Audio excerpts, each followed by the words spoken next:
My name is Joanna Silver, and I live in District 18 in Silver Spring, Maryland. I'm testifying today on behalf of Jews United for Justice in support of HB677.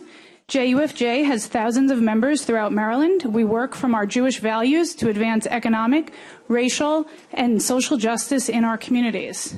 Two core Jewish values relevant to HB677 are that we must welcome the stranger and we must treat the immigrant in our land the same as a native citizen.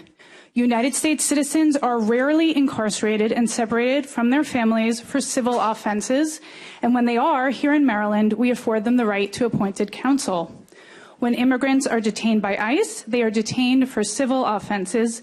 They do not have a right to appointed counsel, and they are detained in the exact same jails as people serving criminal sentences.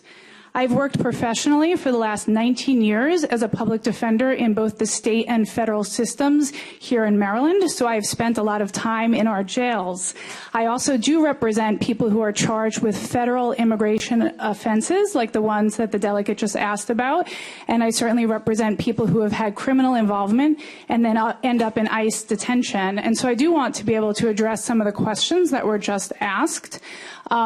First of all, it is true that if someone is charged with a federal criminal offense under 1325 or 1326, they are not in ICE custody until they are done with their federal criminal prosecution. ICE cannot hold someone pending a federal criminal prosecution. It's against their regulations.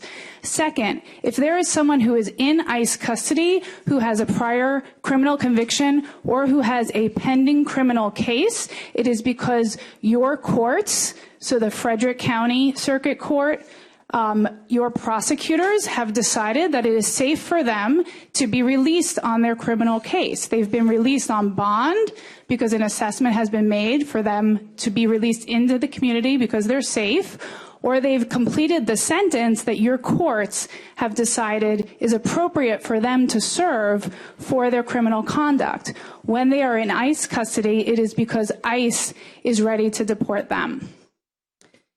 HB 677 would end our state's complicity with the shameful and unjust civil incarceration system that our government is currently perpetuating.